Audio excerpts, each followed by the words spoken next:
in the game, cause see the boxing voice. Welcome back, gang, for the first time and hopefully many more to come. Don't forget to subscribe to the YouTube channel and click on the notifications right here, this little bell, so you can get those emails every time we go live. Peace. Just look at this movement.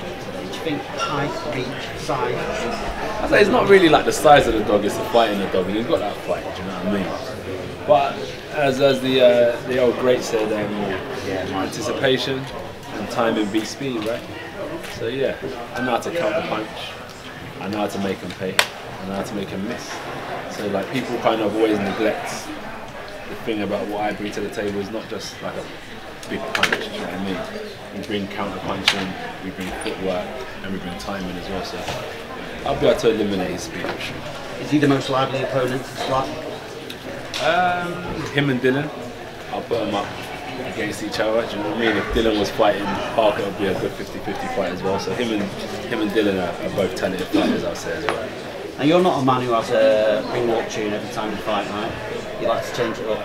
What's that all about? Why? And what's coming this weekend? I would just say there's some really good like current stuff out there. Do you know what I mean? Music's forever evolving, and there's some old school classics. But sometimes I do leave it up to like the public, the people who are coming to support, to vote. We give them like 4 or 5 tracks and they vote. So yeah, I'm not too sure what will be this time. I haven't thought that far, but they need to know ASAP. On white kit? Yeah, just clean.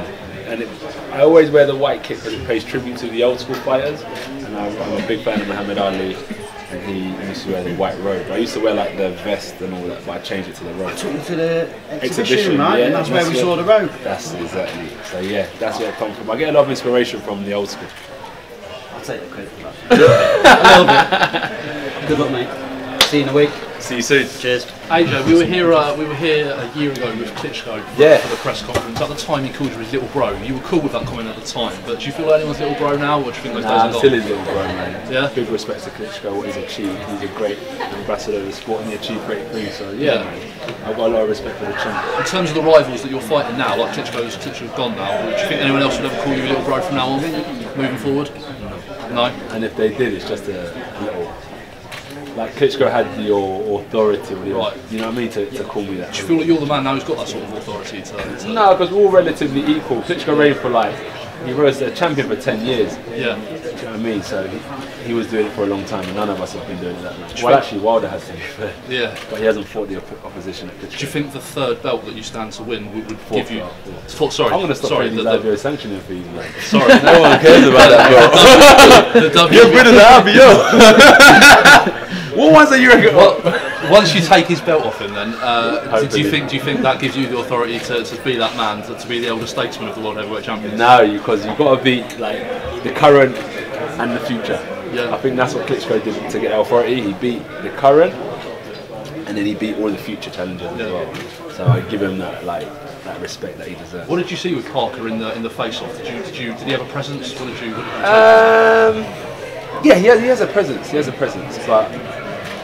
Yeah, ultimately, it's about his skill, it's about his will, rather than the presence. I think it's good, but if you want to talk about presence, I'm the bigger man, the taller man, probably way more than him, so... Did you try and show him that? No. I am. I stand eye to eye, do you know what I mean? But as I said earlier, it's not so much the size of the dog, it's the fight in the dog. So, you know, Klitschko, I think, was a little bit bigger than me, but... had the heart to pull through. Thank you. What have you spent your Dillian White winnings on? My Dillian White winnings? Pay my tax, man. That's it, really. That was a while back, yeah. You must feel... No, I mean... my bet! That's tax-free. We went out, was I to eat on Sunday? Yeah, on my Snapchat, we went to the gym, then a little sauna steam and stretch, and then we went for some food, and I paid half. You keep saying that now. You keep saying that you're more of a student of the game than you was before, but does that come from watching more and being able to pick things like that? Because most fighters would fancy themselves with being able to pick rounds and the way they go.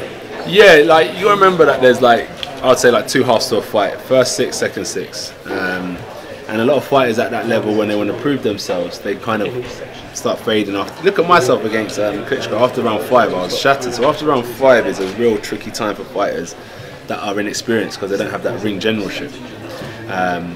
So they throw punches that they don't need to throw and so on and so forth. So when I watch boxing, I start learning how to gauge a fight. If you look at Mayweather, sometimes they take off like round 5 and 6.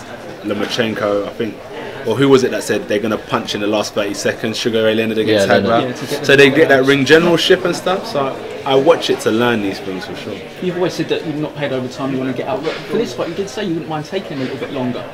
What's with the change? Is that to show what you've learned? It's interesting because as much as I want to be known as like a puncher, I do understand that there's been no heavyweight champion in the world that has only been able to have a right hand on them.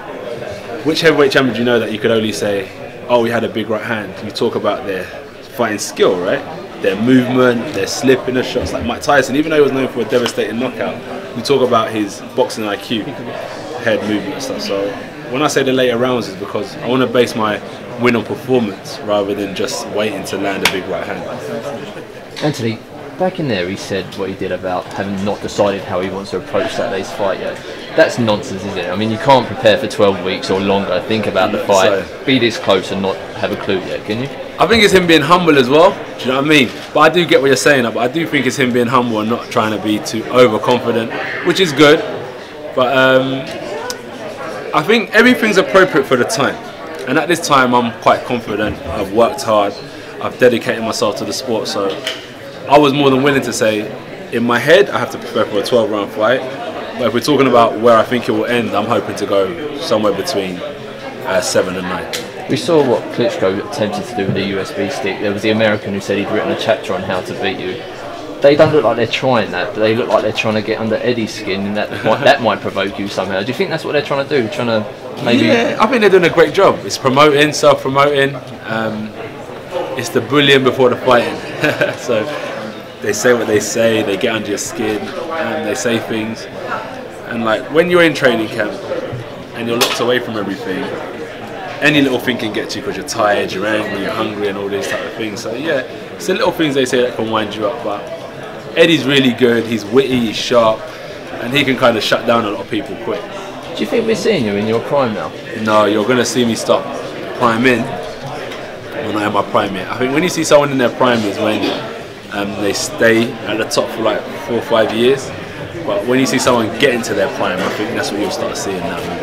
In the Takam fight, there was a bit of disappointment at the end because people didn't think he delivered the finish they really wanted. But how determined are you now? No, not so much to determine, because my point is that Mayweather, as great as he is, goes 12 rounds the majority of the time, and everyone claps and says how great his performance was. Because I don't knock out my opponent in 2 rounds, it's a bad performance. So you can't always be trying to please people because you're never going to win.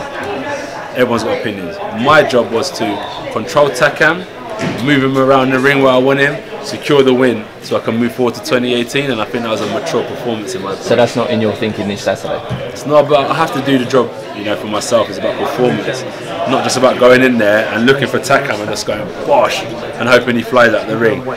My job was to perform, control a good fighter. He didn't give me any problems for the headbutt, and I think people are looking past the boxing IQ, and if you don't knock an opponent out, people are so interested in saying he can't punch, why didn't he knock him out, rather than saying, oh, did you see that left hook he defended and came back, did you see the uppercut? People aren't interested in boxing IQ anymore, and that's why I study the game, because I respect that side of it. We've got to move down, thanks. Sorry mate, we've got to keep moving. Can we move Anthony, Yo, how you doing? How you doing, mate? So Parker was saying you looked a little bit worked up and angry in the press today. Did he? Yeah, figure that. Maybe. I remember I've been locked away, not locked away, but I've been in training camp for a long time, in regiment for the last 4 months, and then like you're revealed onto the big stage, so probably it's like it's all new a bit, maybe, but you can see I'm relaxed, I'm calm, and I'm looking forward to the challenge. The other thing you also said, since he's had that elbow surgery, that maybe it's a secret weapon. You're not prepared for the power and pace he's now going to have. I'm going to blast in that elbow. What one was it? Left one? I'm fading here, going bang to that elbow. Is that a key tactic then? You should never give away your injuries, man. It's rule number 1 in the sports industry. You don't talk about your injuries. So when you heard that news, you went, aha. Yeah.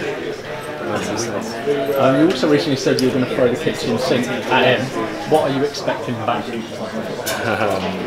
Kitchen sink. Yeah, to match it, yeah. Well, he thinks as long as he gets one clean hit on you. Wow. That'll be it. He just needs one clean hit and that'll be game over. We're looking at the new coming on Mike Tyson then. We have to say, I think we need to brand Joseph Parker as the second coming of Mike Tyson. That's an amazing statement, if I'm honest with you. But yeah, so that's what they said about Lucas Brown on the weekend, right?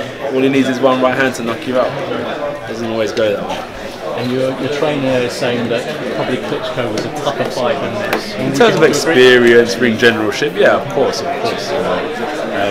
Fights can be tough, nothing's easy, this is elite boxing, but in terms of like the ring generalship that Vladimir Klitschko had, you can't deny the man. You don't really want. He's a really good fighter. And you just mentioning there, you're not in your prime yet. Can you tell us a bit about why that's not the case? I had a short amateur career, and I said I'm going to start coming into my prime. And it's all about who you fight that determines how good you are. So I'm getting to a stage now where I'm fighting former champions, I'm fighting champions. So you have to see the improvement as the level of challenges are presented. So you'll see me start priming and getting into my prime, like this year moving forward. Cool, thank you very much. Just quickly for me, in Samoa they're having a day of prayer in respect for Parker's fight coming up. How do you feel about Theresa May doing something similar for the UK? As long as my family are praying for me, that's good. That's good. Yeah, my family pray for me all the time. Okay, best of luck. Thank you. Take care. Cool. How are you?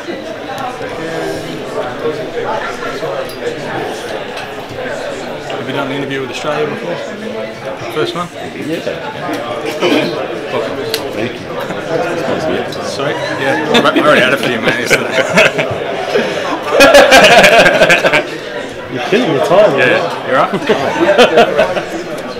Well, ahead of this massive event at Cardiff this weekend on Main Event Television, I'm joined by the biggest star in boxing, Anthony Joshua. How do you feel about that, the biggest star in boxing? Is that comfortable? That's an introduction and a half. Anthony Joshua's good, but the biggest star...